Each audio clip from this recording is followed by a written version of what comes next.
Welcome to our podcast, "Tis But a Scratch, Fact and Fiction About the Middle Ages." Today's episode, How Saladin Took Jerusalem. 2 primary sources, and a movie. This episode seems different from our previous ones. It's narrow in its focus, but it's also really interesting. And historically important. Saladin's taking of Jerusalem on October 2nd, 1187, precipitated the Third Crusade.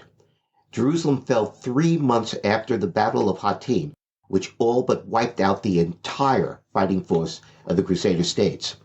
The First Crusade is the best known and by far the most written about, in part because it raises questions about why crusading began and even what a crusade was, and in part because it was the only fully successful crusade. Fully successful from the Crusader viewpoint means that it culminated in the recovery of Jerusalem in 1099 and the establishment of the Latin states of the Levant, the Kingdom of Jerusalem, the Principality of Antioch, and the counties of Tripoli and Edessa. Recovery or liberation is certainly how Pope Urban II and the Crusaders saw it, but that's not how the Muslim world viewed or views it. Jerusalem had been in Muslim hands for 562 years by the year 1099. We should also mention that the recovery of Jerusalem featured a 2 to 3 day massacre of the Muslim and Jewish inhabitants of the city. And probably many native Syriac Christians as well. The second most famous crusade is the one in response to Hattin and Saladin's recovery of Jerusalem. The third. That isn't because of its outcome. It resulted in essentially a stalemate. But it was the crusade that established the legends of King Richard the Lionheart and the Sultan Saladin. It was also the culmination of Saladin's politics of holy war. Okay, what do you mean by Saladin's politics of holy war? And can you remind me about Saladin? I don't think you really needed to be reminded about Saladin, but I'm going to talk about him anyway. The Sultan Saladin Yusuf ibn Ayyub, known in the West as Saladin, was the first Muslim leader of the crusading era to have united both Egypt and Syria. Of Kurdish descent, Saladin served initially as a military officer in the armies of the Turkish ruler of Aleppo and Mosul, Nur ad-Din Mahmud Zengi, the victor of the Second Crusade. He helped his uncle Shirkuh conquer the Fatimid Caliphate of Egypt for Nur ad-Din, and after his uncle's death, was named vizier by the Shiite Fatimid Caliph, who by then was only a puppet ruler. Okay, much like the Abbasid Caliph of Baghdad, who at least retained religious prestige.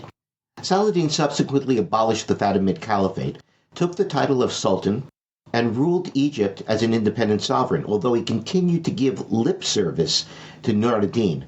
Nur ad-Din increasingly grew to suspect Saladin of disloyalty, and at the time of Nur ad-Din's death, in 1174, he was assembling an army to invade Egypt. Although Nur ad-Din's reputation, at least in the West, was eclipsed by Saladin, he is an important figure in the history of crusading. He defeated King Louis VII of France and King Conrad II of Germany to recover the county of Edessa in the Second Crusade. Just as importantly, he was the man responsible for reviving the military ideal of jihad.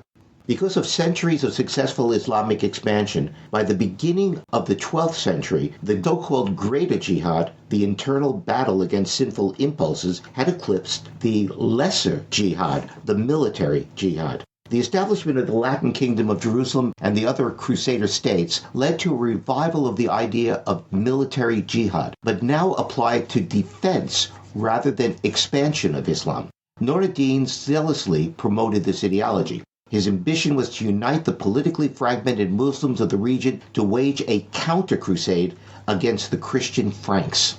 Nur ad-Din even had a minbar, a pulpit made to be installed in the Al-Aqsa Mosque in Jerusalem, from which he intended to preach. He never got there, though. Saladin, however, did. Saladin embraced Nur ad-Din's ideology of jihad and the necessity of uniting Islam for a counter-crusade. Although Saladin launched sporadic, opportunistic attacks on key castles of the Kingdom of Jerusalem between 1177 and 1184, most of his military efforts were directed against the Turkish governors of the Muslim principalities of Syria. The Quran forbade Muslims waging war against other Muslims, but echoing Nur-ad-Din, Saladin justified his actions by citing the need to unite Islam for the jihad that he would lead against the Crusader states. Okay, so that's what you meant by the politics of holy war. I stole that from the subtitle of a biography of Saladin by the historians M.C. Lyons and D.E.P. Jackson, but it's a good phrase. Saladin's military victories led the Abbasid Caliph to proclaim him Sultan of Egypt and Syria.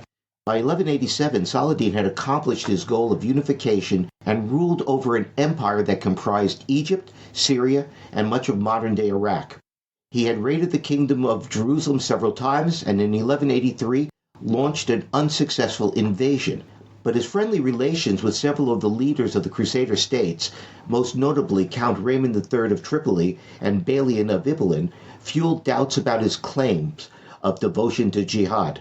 By 1187, Saladin must have been under considerable pressure to lead his promised jihad. Why else does the surrender of Jerusalem to Saladin appeal to you so much? Even though I'm retired, I still think of myself as a teacher as well as historian, and I think of this podcast as teaching. In my history methods class at the United States Naval Academy, I used the surrender of Jerusalem to Saladin as a case study for the problem of reconciling eyewitness accounts of an event. It has the added benefit of being the subject of a movie, The Kingdom of Heaven. That movie's screenplay, by William Monahan and Ridley Scott's direction, freely recast characters and events to make them more familiar and accessible to the sensibilities of American and European moviegoers. Personally, I think the eyewitness accounts are more interesting. I'm more of a book person. I didn't see The Kingdom of Heaven with you, but I've patiently listened to your complaints about it. And do you mean eyewitness accounts, not just primary sources? Primary sources, as you know, are first-hand accounts of or documentary evidence for events. Secondary sources are accounts written on the basis of primary sources. Every history book, whether popular or academic, is a secondary source. And so is our podcast. Because so few first-hand accounts survive from antiquity or the Middle Ages, pre-modern historians tend to treat narrative accounts written soon after the events as primary sources, whether the author had first-hand knowledge of the event or not. But that isn't the case for Saladin's taking of Jerusalem. I mean, we began by your saying there are actually 3 eyewitness accounts. And this is incredibly exceptional. One of the accounts is by an anonymous author who was in Jerusalem during the siege. It's known as the Libellus de Expugnatione Terrae Sanctum per Saladinum, the little book concerning the conquest of the Holy Land by Saladin. This is an invaluable source for the experiences and morale of those who defended the city. The only thing the author knew about the surrender negotiations was what was publicly announced and discussed in the streets, or the rumors being spread around. The authors of the other 2 eyewitness accounts, however, were, in the words of the musical Hamilton, in the room where it happened. I'm not going to sing. One was Imad al-Din al-Isfahani, Saladin's personal secretary. The other was Ernoul, squire to Balian of Ibelin, who commanded the city's defenses. And, as so often happens with eyewitness accounts, they differ significantly on some key points. As an attorney, I'm shocked to hear you say that. Okay, what about the movie version? How historically accurate is it? That's what the students asked me when the movie came out in 2005. Its director, Ridley Scott, had made a splash 5 years earlier with another historical epic, Gladiator, which won 5 Academy Awards, including Best Picture. The same Ridley Scott who directed The Last Duel and Robin Hood with Russell Crowe? And 2 of my favorite sci-fi movies, Alien and Blade Runner. Anyways, some students in the seminar asked me my opinion of the historical accuracy of Kingdom of Heaven, so off I went to the movies. Notebook in hand. In preparation, I dutifully reviewed a good secondary source and reread the primary sources. And from your complaints afterwards, I'm glad I passed on going with you. As you always do. Oh, yeah. Yeah. Kingdom of Heaven is a type of historical epic that spends a lot of money getting the costumes and set design historically correct so that the movie looks quote-unquote medieval. but there are lots of historical inaccuracies, starting with the main characters, Balian of Ibelin, Queen Sibylla, and her husband King Guy of Lusignan, and Saladin. Okay, what did they get wrong about Balian? Just about everything, but I'll go into that later. Seeing Orlando Bloom playing Balian, all I could think of is that they shouldn't have sent an elf to do a knight's job. You really are a movie nerd. Yeah, I am. What I find intriguing about the movie's depiction of the siege and surrender of Jerusalem is that the screenplay writer, William Monahan, apparently did research. Both the siege and Balian's speech are distorted echoes of the primary sources. Which brings us back to the eyewitness accounts. And a classroom exercise that I like to use. I was afraid of that. I'm going to read both Imad ad-Din's and Ernoul's accounts of the surrender of Jerusalem to you without identifying the author. First, I'm going to ask you to identify common elements in the account. Those, at least, we can have confidence are factually accurate. Then tell me how the two accounts differ and what in them can't be easily reconciled. Finally, identify which one was written by Imad ad-Din and which by Ernoul. Okay. Like your students, I haven't done the reading. And like your students, I'm dreading this pop quiz. Have confidence. You were an undergraduate medieval history major, and the main reason I became a historian of the Middle Ages. Over 40 years ago, but okay, read away. Version 1. Saladin had just won a decisive victory over the Crusader kingdom of Jerusalem at Hattin.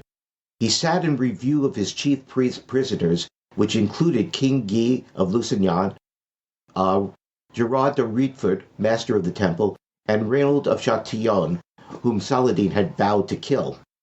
The loss of the true cross was even more important to the Christians than the capture of the king. King Guy was dying of thirst, and Saladin addressed him affably and sent for iced water to quench his thirst. Once Guy had drunk, he handed the cup to Ernoul, who also drank from it. Saladin angrily said to the king, "You did not have my permission to give him drink, so that drink does not imply his safety at my hand." Then Saladin rode off.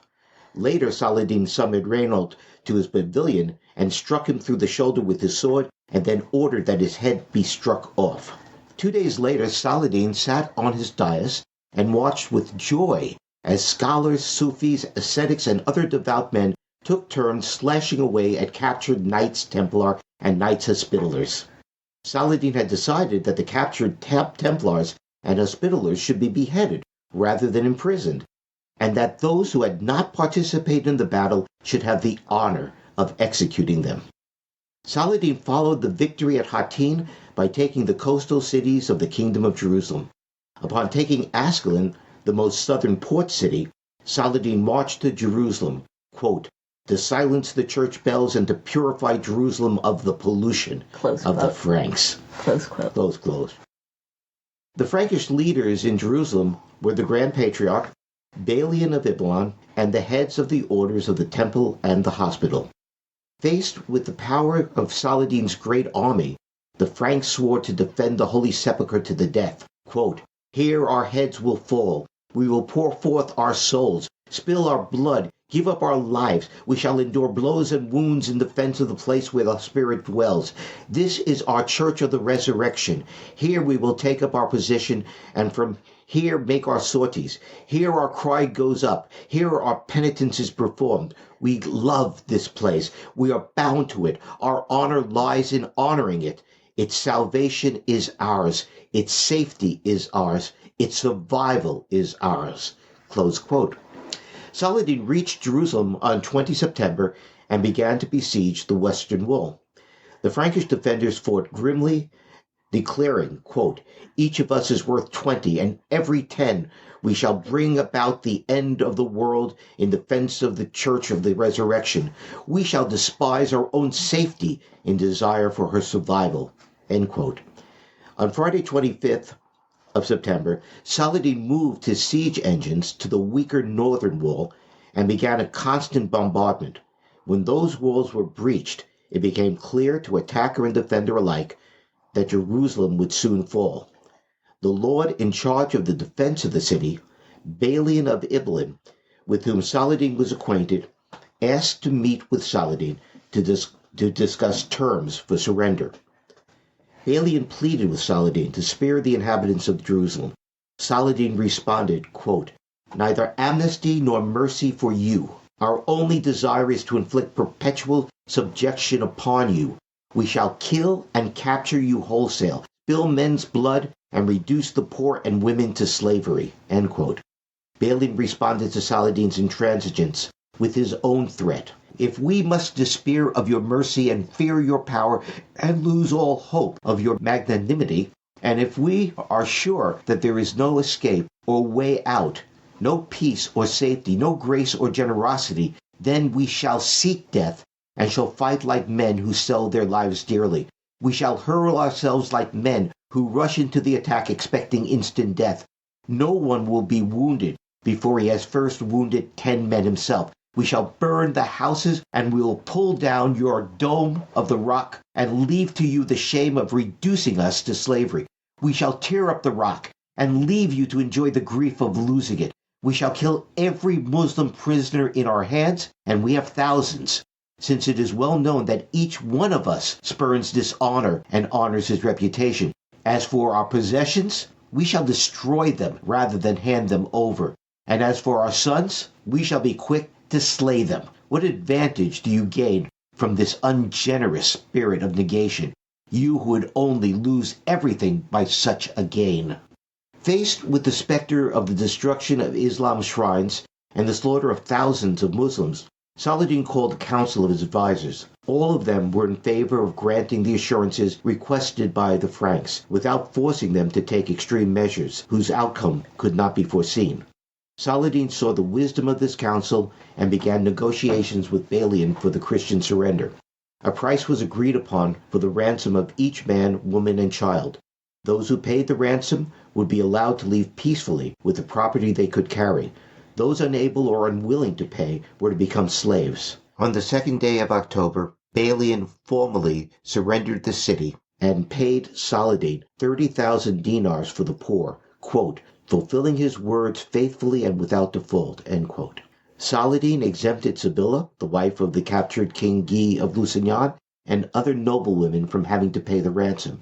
The Franks began selling their possessions at bargain rates to raise money for their ransoms. The Patriarch of Jerusalem stripped the Church of the Holy Sepulchre of its gold and silver liturgical objects and hangings. Saladin allowed this liberal interpretation of the treaty so that the Christians could not accuse him of breaking his word and would tell others of the, quote, "benefits we have bestowed upon them." End quote. 7,000 men and 8,000 women and children were unable to pay the ransom and divided among the victors, quote, "bringing a smile to Muslim faces at their lamentation." End quote. Let me go out on a limb here. That was the Muslim version, right? Not going to tell you. You have to hear the second one first. Okay. Second one, version 2. Saladin, rejoicing over his great victory at Hattin, ordered that the chief prisoners taken that day be brought before him.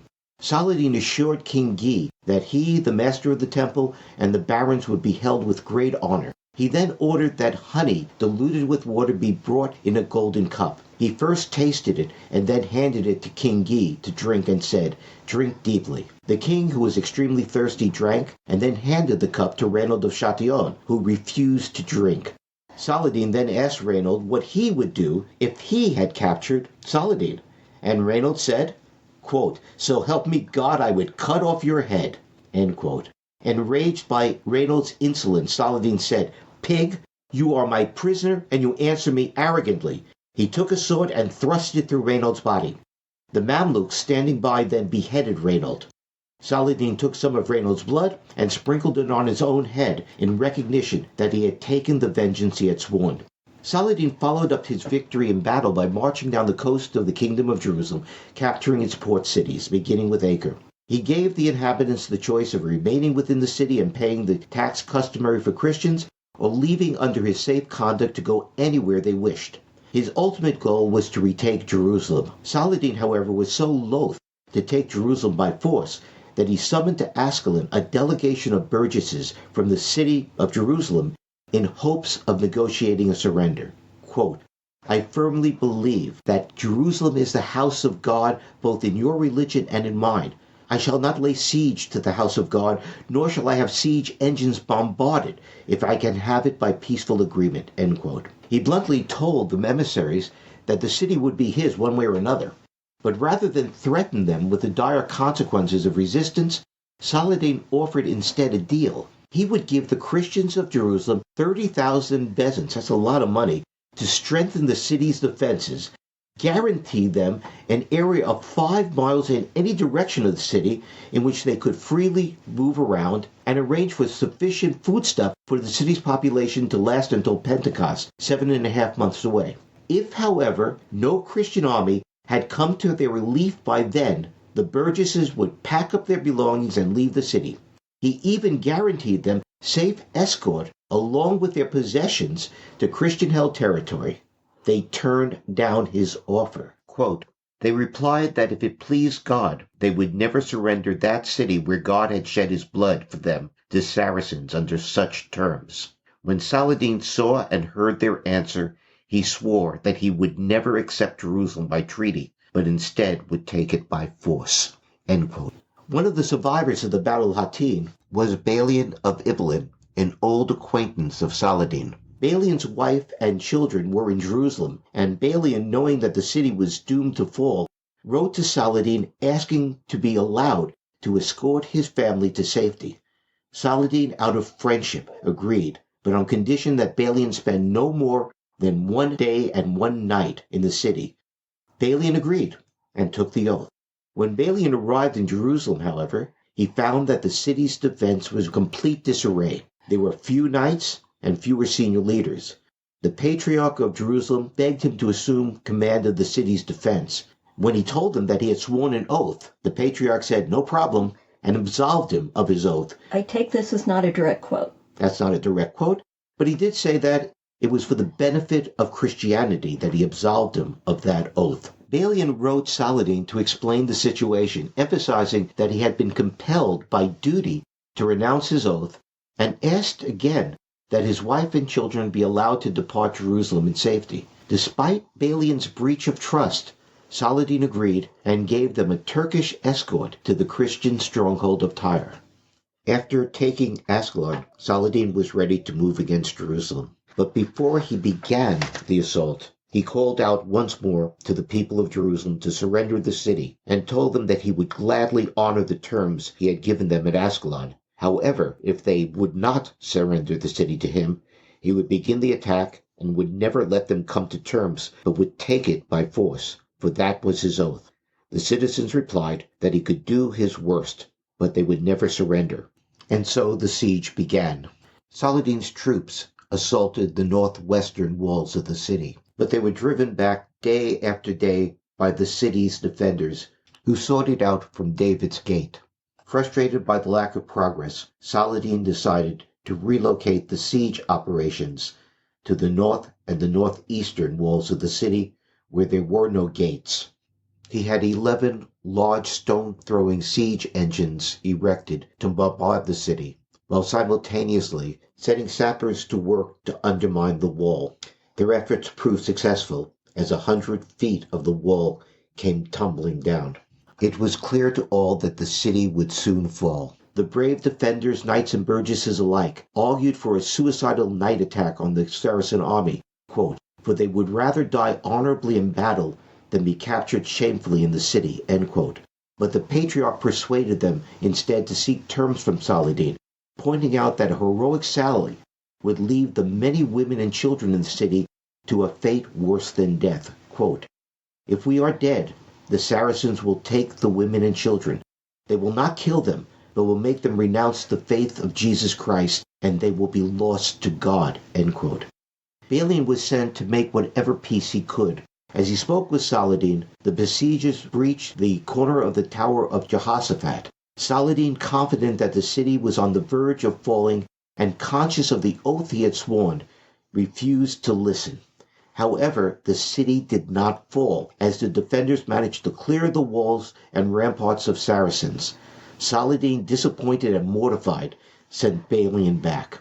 The next morning, Balian returned to plead the Christians' case, again humbly appealing to Saladin's piety and humanity. Quote, "For the sake of God, have mercy on them." Balian added that if Saladin refused to accept surrender, the defenders would be reluctantly compelled to fight to the death. Touched by Balian's entreaty, the Sultan finally gave way. Quote, "Sir, out of love for God and my love for you, I shall tell you what I will do. I shall have mercy on them in a manner that will save my oath." End quote. What this entailed was a disguised negotiation, during which Saladin demonstrated an extraordinary compassion and courtesy by allowing the Christians to purchase their freedom on reasonable terms, even allowing Balian to bargain him down on the price set for women, children, and the poor. Indeed, Saladin and his brother proved themselves far more charitable than the Templars and the Hospitallers, whom we are told, quote, did not give as much as they should, end quote, for the poor. On the 2nd of October, Balian formally surrendered the city. When it became clear that despite Balian paying 30,000 dinars from the city treasury for the poor, 40,000 poor people still remained unransomed, Saladin's brother, Saif al-Din, made a noble gesture, asking of his brother a gift of 1,000 slaves, whom he then freed, quote, "for the sake of God," end quote. Not to be outdone in largesse, Saladin made gifts of thousands more to Balian, the patriarch, and other Christian notables. Saladin exempted Sybilla, the wife of the captured King Guy of Lusignan, and other noble women from having to pay the ransom. Those who paid ransom were allowed to leave the city peacefully, escorted to safety by Turkish troops to the Christian city of Tripoli. 11,000 poor still remained unransomed, and the Patriarch and Balian offered to remain Saladin's prisoners until the ransom could be raised. That, however, Saladin refused. That's the Christian account, because no Muslim would refer to their troops as Saracens, among other things. Okay. Let's hold off on the identifications for a minute, and let's start with what these two accounts agree upon. Okay. Well, we start out with Saladin was willing to spare Guy and the other captured barons, except for Ernoul of Châtillon, whom he had personally stabbed. Saladin followed up on the victory by taking the cities of the coast, and once he had taken Ascalon, set out to take Jerusalem. He arrived in Jerusalem on September 20th, laid siege to the western walls for 5 days, and then shifted the siege to the northern walls, where he created a breach. Balian headed a delegation out to him to negotiate surrender. Saladin first refused, confident that the city was going to fall anyway, and Balian then told him that if he wouldn't accept the city's surrender, the defenders would be forced to fight to the death. Saladin accepted the surrender and negotiated the amount of ransom to be paid, and entered the city on October 2nd, 1187. Balian paid 30,000 dinars to ransom the poor, but several thousand remained unransomed and were led off as slaves, although Saladin did generously exempt Queen Sybilla and other noble women and had them escorted to a Christian city, and he allowed the burgesses to leave in safety with their property. That's a really nice summary. So the two accounts basically agree upon the facts of what happened. Where they seem to disagree is on the character and motivation of Saladin and Balian, and on the tenor of the negotiations. Either Saladin wished to take the holy city peacefully without bloodshed, and accepted the surrender out of his compassion and because of his friendship and respect for Balian, or Saladin was a fervent jihadist, intent upon purifying the defiled city by washing it in the blood of Christians, but couldn't because Balian made him an offer that he couldn't refuse. Allow us to surrender, or we'll go back into the city. We will kill our families so that you cannot enslave them or convert them. We will kill all of the thousands of Muslim hostages we have. We will pull down your holy places. We will burn our houses. We will leave Jerusalem in cinders. And then we will come out and fight to the death like men who have nothing to lose. Your choice. Now let's get back to the identifications. You think that the second version that I read, the one in which Saladin is compassionate and merciful and very reluctant to take Jerusalem by assault and is forced to do so by the obstinacy of the burgesses, that one is Ernoul's. And the first one The first was Imad al-Din's, and the second, which is so complementary to Balian and gives him such a prominent role, has to be Ernoul's. Am I right? You're right. Woohoo! Yeah, I'm actually impressed. So, how did your students do? oh, they all got it wrong. Oh, okay. Completely. And, it's obvious why they got it wrong. In which account does Saladin appear to be more compassionate, more generous, just nobler? Well, in which account does he sound more like the William Marshall of the Muslim forces? Well, I'm asking you, which one? Well, yeah, but because the Christian account is trying to make him sound like the kind of noble warrior to whom it would be honorable to surrender. It's remarkable how quickly Saladin became the model of the virtuous and chivalric pagan in medieval romances. That's certainly true. In fact, Richard the Lionheart even offered his sister Joanna as a bride to Saladin's brother, over her indignant protest, but still, it shows how much the aristocracy of the two cultures had in common. How about the first account? Don't you think that Saladin comes over as bloodthirsty, almost... Well, the first account, though, makes so much sense. He had taken an oath to take the city by force. Yeah. And what he was trying to tell his followers is, I would have done it. Really, really, I would have done it. I only accepted the surrender to spare the Dome of the Rock and to behave as a noble leader should, who was going to have to rule the city after I took it. Well, actually, what he does is he says that I'm going to save the Dome of the Rock, but I'm also going to save the 5,000 prisoners. That's true. Yeah, you're right. Yeah, so that's what he's going to do. Yeah. But I think there's more to it than that. Huh. I think that well, both sides. It's really funny because in both accounts. Yeah. And I think it's fair to say that each author is writing as an apologist for his principle. Yeah. Is to say, I know everybody would have much preferred this thing to be a bloodbath. And really, really, we are crazy. We would have done it. But there were other reasons why we had to act differently, and you have to respect those reasons. I think you got it. Yeah. We live in a society in which you have to explain and apologize for massacres. That massacres are un-American. Americans don't massacre. Okay, they did in My Lai, but it wasn't. But actually, I think the thing that gave me the clue in this one was, again, another crusade issue. When Frederick II, the so-called Sixth Crusade in 1228 and 1229. When the Pope excommunicated him because he hadn't followed up on his oath to become a crusader, Frederick simply negotiated a treaty with the Ayyubid Sultan al-Kamil, Saladin's nephew, who was then at war with his brothers, in which Christian pilgrims could go to Jerusalem and pray as they wished, and their safety was guaranteed. And he went back to the Pope and said, look, I've restored access to Jerusalem. Isn't it what you wanted? And the Pope was so pissed off, he said, you're still excommunicated. Where's my bloodbath? And so I figured that, at least on the Christian side, they had to explain why they didn't all die gloriously, as, for example, the Templars and the Hospitallers had done.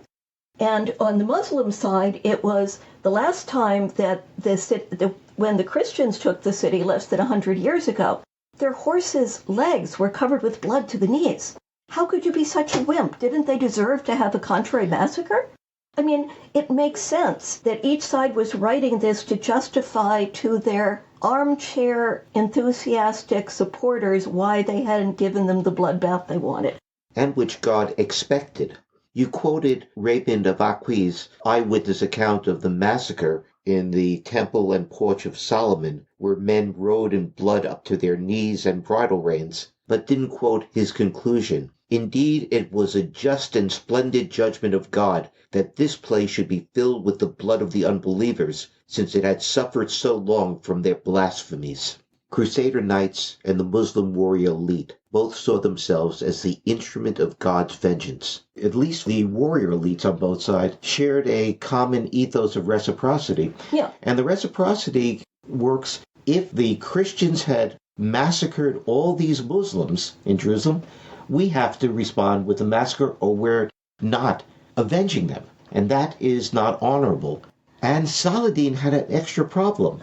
He had spent the last decade fighting against Muslims in order to get to this point. he had to justify not doing that massacre.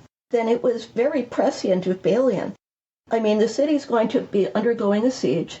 They're probably short on food, and it would have made a lot of sense to get rid of those 5,000 Muslim prisoners. And he hung on to them as a bargaining chip, and because if he'd killed them, Saladin would have been much more likely to massacre the city. I have a suspicion that I can't prove, is that Saladin entered the city on October 2nd, which in 1187 was the 27th of Rajab in the Muslim calendar, the day on which Muhammad ascended to heaven from the Dome of the Rock on his heavenly journey. So this was sort of stage managed by both sides. I think it was stage managed. Ah. I think that at the very least, that's the reason why the first embassy was turned down. Not because the city was about to fall, it's because it was a day too soon. I also think that Saladin didn't go to Jerusalem until he had taken all the cities on the coast. He could have taken Jerusalem earlier. Yeah. He didn't do that because I think he was planning on an October 2nd entry into the city. It's like I said, I can't prove it, but it really does seem to be more than a coincidence. You mean sort of like Putin deciding that he's going to declare victory in Ukraine on May 9th, only it didn't quite work out? And he still declared victory. Yeah. Okay, and also in terms of an ethos of reciprocity, yeah, Saladin had been incredibly generous to Balian. Yeah, that's true. And Balian owed Saladin. I think that what his squire, Ernoul, was doing, one was Balian was repaying Saladin's generosity with his praise for Saladin. The other thing is that although the kingdom of Jerusalem had fallen and the only thing that remained of it was the city of Tyre, there was still the county of Tripoli, and there still was the principality of Antioch, and a crusading army everybody knew was on the way. Yeah. I think that what Balian was doing was establishing his own bona fides. He was saying, Saladin can be negotiated with, and if we're going to negotiate with Saladin, I'm the man you should send. And in fact, it turned out that Balian was the man whom both Richard the Lionheart and Conrad of Montferrat sent to negotiate with Saladin. That makes so much sense. Okay. We've been talking about the primary sources, but we started out by talking about a movie. You promised to explain what the movie got wrong about Balian. I said everything, and I meant it. When we're introduced to the movie's Balian, he is a blacksmith in a French village. A crusader knight, Godfrey of Ibelin, played by Liam Neeson, comes to the village and tells Balian that he is his father, to make him a knight and take him to the Holy Land, where he would be his heir. The movie's Balian agrees to accompany him, but as a pilgrim. He will do so to pray for the soul of his recently deceased wife, who committed suicide when their child was stillborn, and to atone for killing an obnoxious priest, his half-brother, who taunted him about his wife's death and stole a necklace from her corpse. On their way, their party is ambushed by the lord of the village, Godfrey's half-brother, and Godfrey suffers an arrow wound that will prove fatal. He lives long enough to make it to Sicily, where Balian encounters Guy of Lusignan, husband of the Princess Sibylla, who is returning from a mission to France to recruit knights. Guy is scornful of Godfrey's religious tolerance and desire to live peacefully alongside Muslim Arabs. The dying Godfrey dubs Balian a knight and has him swear to protect the helpless and faithfully serve the king of Jerusalem. He also names him successor to the lordship of Ibelin. Balian meets and impresses King Baldwin, who is wasting away from leprosy. He also impresses the king's sister, Sibylla, who is unhappily married to Guy. He proves to be a good and kind lord of Ibelin, which further impresses Sibylla, and of course, they fall in love. Okay, what did they get wrong about Balian? Virtually everything. The historical Balian was one of the most powerful nobles in Outremer. He was the youngest son of Balian of Ibelin. I have no idea why the screenplay writer changed the name to Godfrey. The Ibelins were one of the wealthiest and most powerful families of the Kingdom of Jerusalem. Balian held not only Ibelin but the lordship of Nablus. His high status is reflected in his marriage to the widow of King Amalric I, the Byzantine princess Maria Komnena. Through this marriage he became stepfather to the Princess Isabella, second in line to the throne after Sibylla. He seems to have been happily married. Balian was no more a newcomer fresh off the boat from France than he was a blacksmith. He was what the European crusaders derisively termed a Poulain, a Frenchman born in and native to the Levant. So Balian, of course, was a high-ranking aristocrat. But another thing the movie got wrong is that he's portrayed as a newly arrived crusader, instead of what he really was, someone who was born and brought up in the Crusader kingdom, and was the 12th century counterpart to what Israelis would call a sabra. And it really is a major distinction between the two. Yes. It disturbed the Crusaders who came from Europe to encounter the aristocracy of Outremer, because the aristocracy of Outremer looked like they went native. Now, part of what they did is simply sensible. To pull from a later era, only mad dogs and Englishmen go out in the noonday sun, and only mad dogs and crusaders would go out in the noonday sun in the Kingdom of Jerusalem in the clothing of Western Europe. It makes me think a little of the Israeli-American teacher who taught our son Hebrew when he became a bar mitzvah. She told me that in some ways, culturally especially, she had more in common with Palestinian Americans than she did with Ashkenazi Jewish Americans. There's a story that is in the memoirs of an Arab poet and soldier of the 12th century, Usama ibn Minkid, who was in Jerusalem and went to the Temple of Solomon, and there was a mosque that was in it that was set aside for the prayers of resident Muslims. And he went down to pray, and he bowed toward Mecca, the south. The problem was that there was a recent crusader who had just gotten off the boat, and this crusader saw him bowing. And it wasn't so much that he was praying, it was that he was praying in the wrong direction. He should be praying to the east, because that's how you prayed in Europe, to the east, to Jerusalem. And so he picked him up, and he manhandled him to turn him to the east until two Templars stopped him, pulled the crusader aside, and then apologized to Osama for the rudeness of this newcomer who just didn't understand the ways of the kingdom.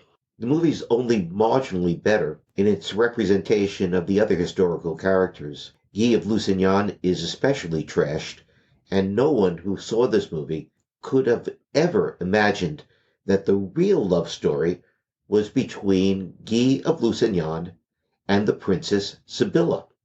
Sibylla married him despite the opposition of virtually all the barons of the Kingdom of Jerusalem. Sibylla must have really loved Guy. When her sickly child, King Baldwin V, died, the barons of the High Court of Jerusalem cut a deal with her. They would accept her as queen if she renounced her marriage to Guy. She agreed with one proviso.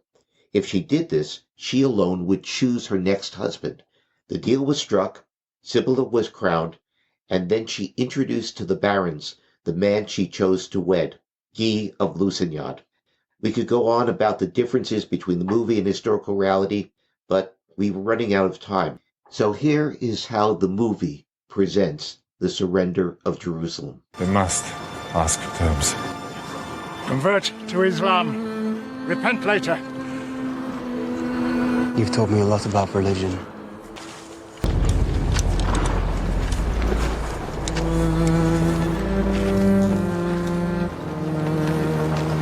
Will you yield the city? Before I lose it, I will burn it to the ground. Your holy places, ours, every last thing in Jerusalem that drives men mad. I wonder if it would not be better if you did. You will destroy it? Every stone. And every Christian knight you kill will take 10 Saracens with him. You will destroy your army here and never raise another. I swear to God that to take this city will be the end of you.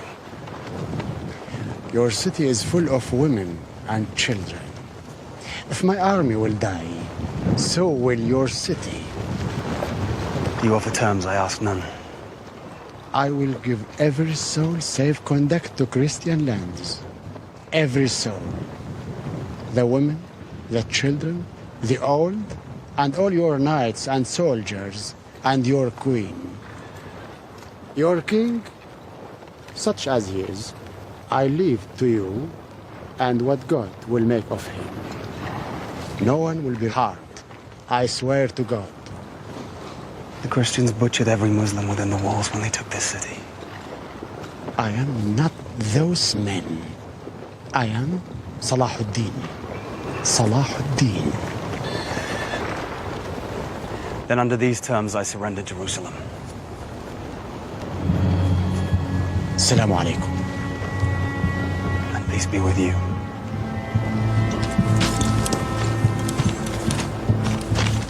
What is Jerusalem worth? Nothing.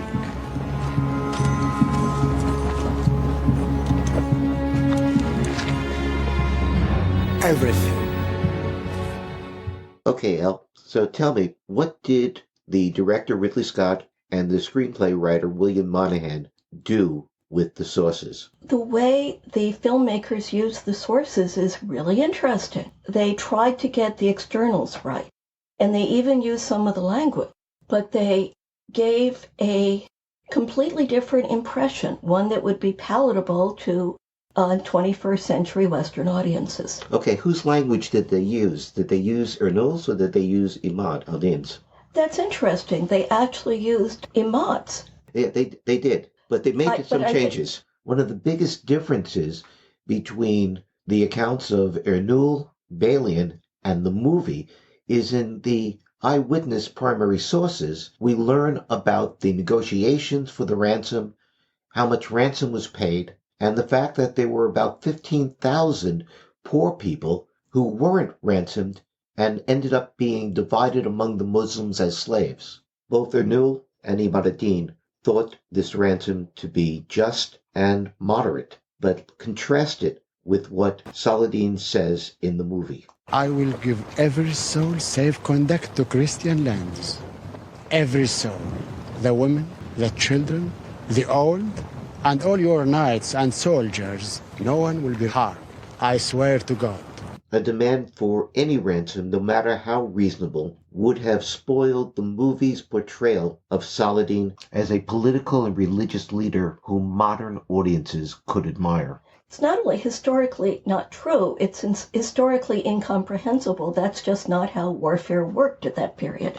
The other thing that really struck me about this scene is how the movie reshapes Balian's threat to be more agreeable to modern sensibilities. He does not tell Saladin that the Christians will kill their families to save them from slavery and conversion. Balian doesn't simply threaten to pull down the holy places of the Muslims. What he threatens is that he will pull down both their places and his own.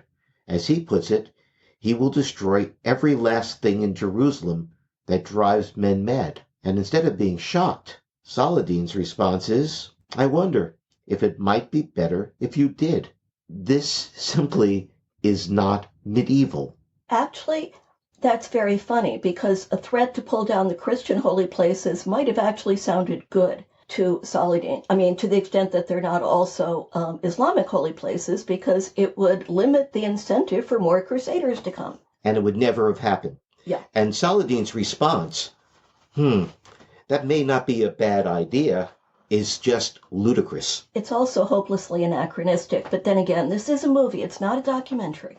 And it's meant to portray two reasonable men who are negotiating in a world which is completely unreasonable.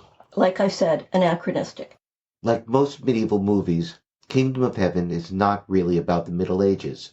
It is a parable for the early 21st century. The movie came out at a time that the U.S. was involved in the War on Terror and was fighting the war in Iraq. And it's hard not to see this as a commentary upon those wars. Its anti-war message resonated better overseas than it did at home. The film's international gross was almost 4 times its disappointing domestic box office. The eminent historian of the Crusades, the late Jonathan Riley Smith, dismissed the movie as, quote, Osama bin Laden's version of history, end quote. I have to disagree. I think that Osama bin Laden would have been appalled by the movie's portrayal of Saladin, and its message of moderation, religious tolerance, and cultural coexistence. Riley Smith was right that the Kingdom of Heaven has little to do with reality, but so what? As Ellen pointed out, it's a commercial movie, not a historical documentary. I'm going to give the last word to a historian less critical of the film, Dr. Nancy Cacciola of UC San Diego. Crafting a character who is someone the audience can identify with, she wrote, is necessary in a film. I, as a professional, have spent much time with medieval people, so to speak, in the texts that I read, and quite honestly, there are very few of them that if I met in the flesh, I feel that I would be very fond of. I share her feelings. Thank you for listening. I hope you'll join us for our next episode. For now, goodbye.